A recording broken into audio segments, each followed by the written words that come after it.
اسرا اور وقار نائمہ کے گھر کی طرف روانہ ہو چکے تھے۔ اسرا بہت خوش تھی۔ جنت میں آنے کے بعد ہر لمحہ اس کے لیے ایک نیا اور منفرد تجربہ لے کر آتا تھا۔ نائمہ کے گھر کا یہ سفر بھی ایسا ہی ایک تجربہ تھا۔ اسرا کو سمجھ میں نہیں آیا تھا کہ وہ کس قسم کی سواری پر بیٹھے ہوئے تھی، مگر اسے جو نظر آ رہا تھا وہ یہ تھا کہ یہ بظاہر ایک بہت بڑے بحری جہاز جیسا تھا جو سمندر کے بجائے خلا میں تیر رہا تھا۔ تیرنے کا لفظ اس کے لیے موزوں تھا کہ اس کے چلنے سے کسی قسم کی آواز یا شور نہیں پیدا ہو رہا تھا۔ وہ دونوں اس کے عرصے پر اطمینان کے ساتھ بیٹھے ہوئے تھے۔ ان کے ہر طرف خلا بکھرا ہوا تھا جس نے سیاہی کی محیط چادر اوڑھ رکھی تھی، مگر اس چادر میں جڑے اربوں خربوں جگمگ جگمگ کرتے ستاروں نے اس منظر کو بیک وقت نظر نواز اور دل نواز بنا رکھا تھا۔ ان کے راستے کی ہر منزل پر روشنی اور رنگ، نور اور ظلمت کا عجیب امتزاج تھا۔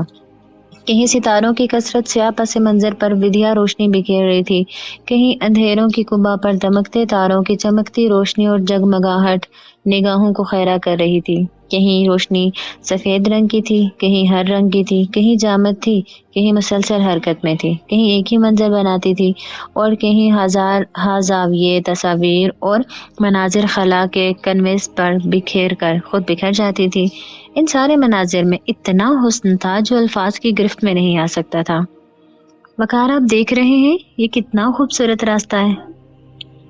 جنت کا ہر راستہ اتنا ہی خوبصورت ہوتا ہے۔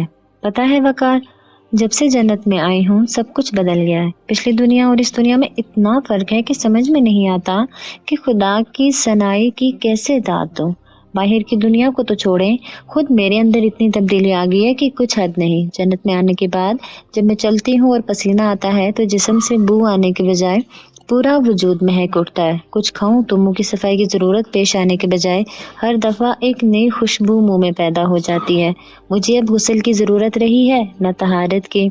پسینہ رہا ہے، نہ بدبو آتی ہے، نہ کسی اور طرح کی نجاست رہی ہے۔ میں جب چاہتی ہوں بالوں اور آنکھوں کا رنگ بدل جاتا ہے، میں جو چاہتی ہوں مل جاتا ہے، جو سوچتی ہوں ہو جاتا ہے۔ مزاج کا عالم یہ ہے کہ بوریت محسوس ہوتی ہے، نہ کسی چیز سے بیزار ہوتی ہوں، تھکتی ہوں نہ نڈھال ہوتی ہوں، ہر وقت انتہائی فریش رہتی ہوں، ہر وقت خوش رہتی ہوں۔ یہ جنت کیسی عجیب جگہ ہے نا۔ وقار اس کی بات پر ہنسنے لگا۔ جنت خدا کے انعام کی جگہ ہے، یہاں ہر جگہ اس کا فضل ہے، اور ابھی تو اس فضل کا آغاز ہے۔ یہ جنت خدا کی بنائی ہوئی جگہ ہے، یہ خدا کی بے پناہ طاقت کا اظہار ہے۔ تم جانتی ہو ہم اس وقت کتنی دور جا رہے ہیں؟ نہیں تو پچھلی دنیا کی تیز رفتار ترین سواری یعنی راکٹ بھی یہ سفر لاکھوں برس میں طے ہوتا، لیکن ہم یہ سفر تھوڑی ہی دیر میں پورا کر لیں گے، اور اس وقت ہمیں محسوس بھی نہیں ہو رہا کہ ہم حرکت کر رہے ہیں۔ واقعی؟ اسرا نے ارد گرد دیکھتے ہوئے کہا۔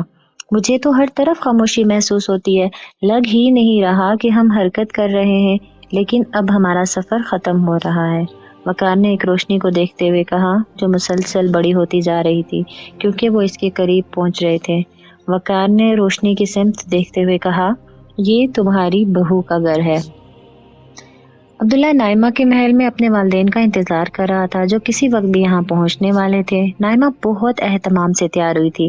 یہاں چہرے پر کسی سرخی پاؤڈر کی ضرورت تو کسی جنتی خاتون کو نہیں پڑتی تھی کہ خدا نے ان کے حسن و عمل ہی کو ان کا حسن بنا دیا تھا، لیکن لباس اور زیورات کا انتخاب شخصیت کے تاثر کو اعلیٰ سے اعلیٰ کر ہی دیتا ہے۔ یہی اس وقت نائمہ کے معاملے میں ہوا تھا۔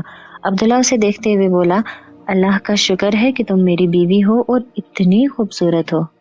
نہیں عبداللہ، شکر تو مجھے ادا کرنا چاہیے کہ آپ میرے شوہر ہیں۔ اللہ تعالیٰ نے آپ کو اتنا بلند مقام دیا ہے کہ میں سوچ بھی نہیں سکتی تھی۔ ماضی کی تکلیفیں، دکھ اور غم تو ہمیشہ کے لیے ختم ہو گئے، اب تو صرف ہمیشہ رہنے والا سکون، چین اور سرور بچا ہے۔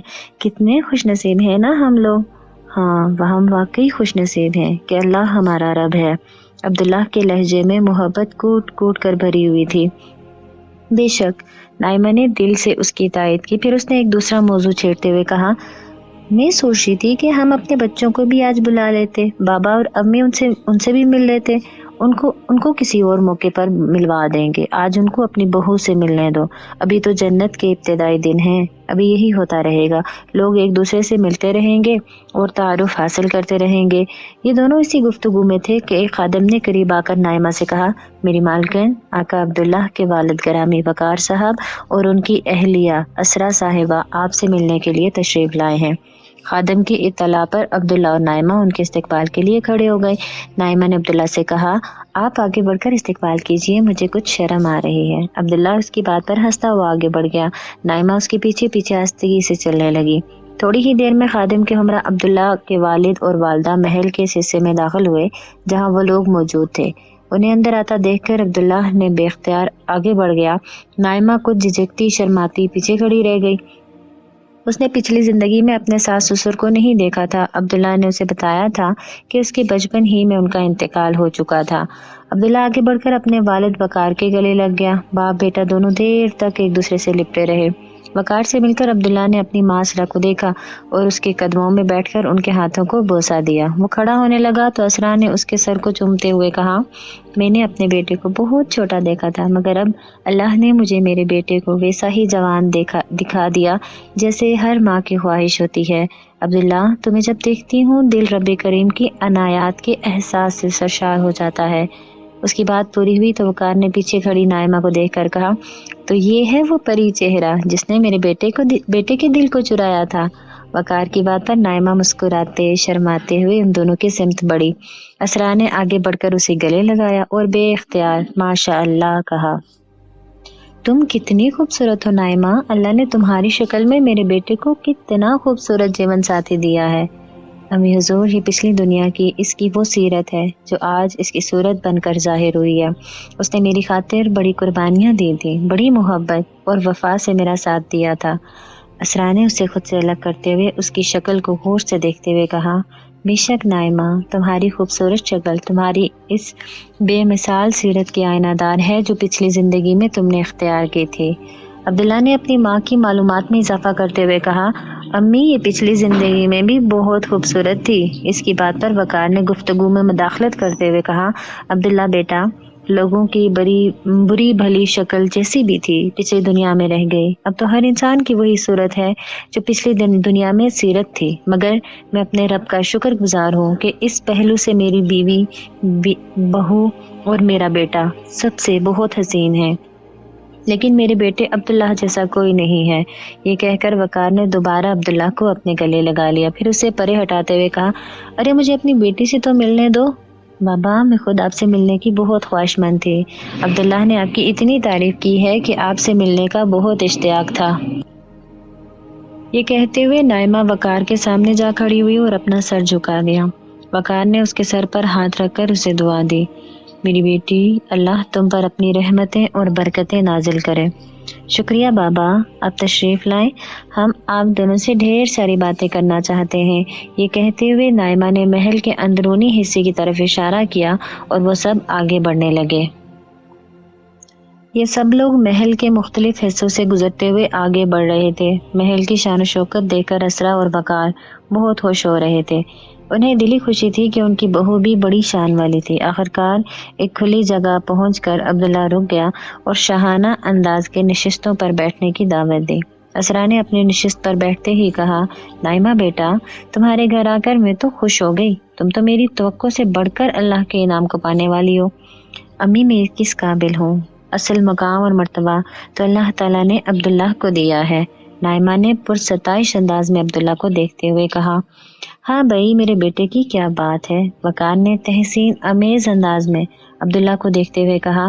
اسرا نے بھی اپنے شوہر کی تائید کرتے ہوئے عبداللہ سے کہا، عبداللہ، تم پیدا ہوئے تھے تو میں نے اور تمہارے بابا نے عزم کیا تھا کہ ہم تمہیں اپنے رب کے کاموں کے لیے وقف کریں گے، مگر زندگی نے ہمیں مہلت نہ دی، مگر ہمارے رب نے ہماری لاج رکھ لی۔